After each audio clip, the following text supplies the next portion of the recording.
अस्सलाम वालेकुम 7th class जी। बेटा कैसे हैं आप? आज का आपका लेक्चर है 22 डेट और 8 मंथ जी।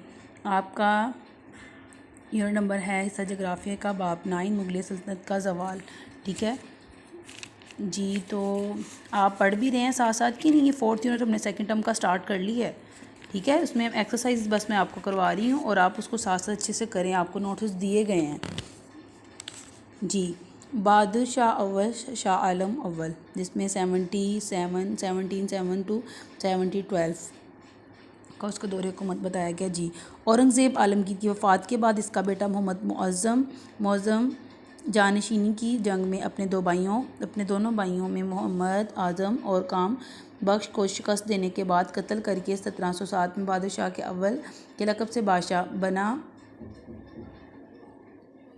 वो 1643 में पैदा हुआ और इसकी नरम मिजाजी की वजह से इसके अमरा असद खां और इसका बेटा जुल्फ़कार खां बहुत ताकतवर हो गए और इसकी वजह से बादशाह अव्वल का हुकूमत का नज़्म व नस्क़ चलाना बहुत मुश्किल हो गया। 1712 में बादशाह अव्वल का इंतकाल हो गया।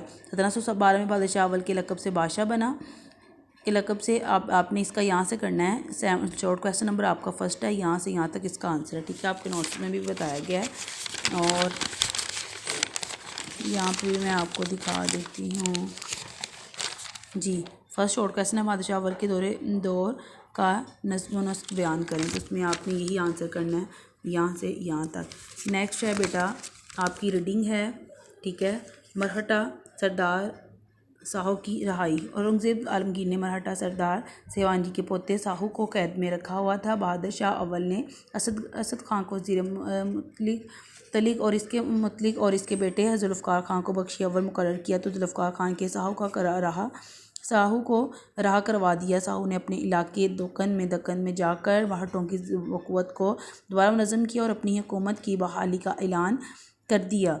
औरंगज़ेब ने जिन किलों पर 25 बरसों की कशमकश के बाद कब्ज़ा किया था, साहू ने चंद बरसों में ही वापस लेकर एक मजबूत मरहटा हुकूमत कायम कर ली, जिसकी बुनियाद वहीलखंड और दिल्ली में तबाही मचाई और मुग़लों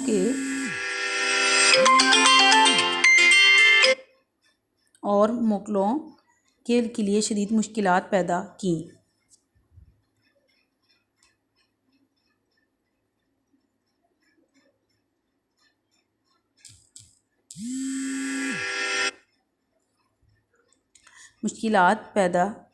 अहमद शाह अब्दाली ने मराठों को पानीपत की तीसरी लड़ाई में शिकस्त देकर इनका ज़ोर ख़त्म किया।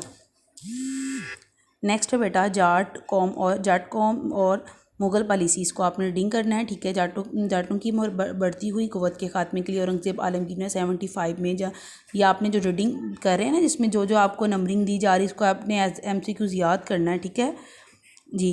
1705 में सनसनी पर दोबारा हमला कर दिया मगर नाकाम रहा। फतेहयाब होने से जाट कौम के हौसले बढ़ गए। औरंगज़ेब की वफ़ात के बाद सरमान के मुग़लों की कमज़ोरियों से फ़ायदा उठाते हुए अपनी रियासत को मज़ीद फैलाने का प्रोग्राम बनाया। बहादुर शाह अव्वल ने तख्त नशीन होने के बाद जटों से नरम पॉलिसी अपनाई। इस वजह से जाट राजा जरमान ने मुग़लों से वफ़ादारी का ऐलान कर दिया और बहुत से कीमती तोहफ़े लेकर बहादुर शाह अव्वल के दरबार में हाजिर हुआ और हर किस्म के तावन का यकीन दिलाया। 1721 में जरमान का इंतकाल हो गया। यह आपने याद करना है इसमें MCQ में। ठीक है, नेक्स्ट है बेटा आपका टॉपिक है सिखों का अरूज। ये आपका लॉन्ग क्वेश्चन नंबर 3 है, ये आपने याद करना है।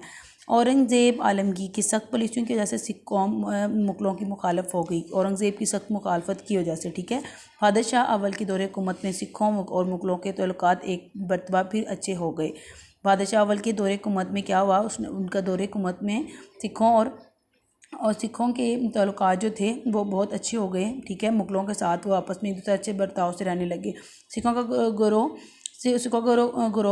गिरोहबंद सिंह मुग़ल फ़ौज में शामिल हो गया। 1708 में पुरानी दुश्मनी की बना पर 2 पठानों के गिरोहबंद सिंह को कत्ल कर दिया। इसकी वजह से इसके एक हम शक्ल मरीद ने गिरोहबंद सिंह के दोबारा ज़िंदा होकर दुनिया में आने का दावा किया। इसने अपने आप को सच्चा बादशाह कहना शुरू कर दिया। बहुत से सिख इसके साथ हो गए और इन्होंने दिल्ली से 25 मील दूर सोनीपत पर कब्ज़ा कर लिया और इसकी वजह से इसने 40,000 फ़ौज के साथ अम्बाला के करीब सधोरा और सरहंद और सहारनपुर पर कब्ज़ा करके मुसलमान पर बेशुमार मुजालिम उठाए। अगर सुल्तानपुर के फ़ौजदार अगर सुल्तानपुर के फ़ौजदार शम्स खां ख्वाहिशी की इसकी पेश कदमी ना रोकता तो सिख मुग़ल हुकूमत को बेपनाह नुकसान पहुँचाते, उनको नुकसान बहुत दिया जाता, ठीक है, उनको ज़ख्म कर दिए जाते और इसके लिए वबाल जांग बने रहते। यह आपका लॉन्ग क्वेश्चन नंबर है 3। सिखों के अरूज पर नोट। आज का काम है आपका 22 डेट का। बेटा सिखों के अरूज एक लॉन्ग क्वेश्चन है और एक शॉर्ट क्वेश्चन है, ठीक है। ये आपका लॉन्ग क्वेश्चन है, यहाँ से यहाँ तक ये आपने याद करना है और शॉर्ट मैंने आपको बता दिया यहाँ से यहाँ तक। फ़ी ईमानिल्लाह।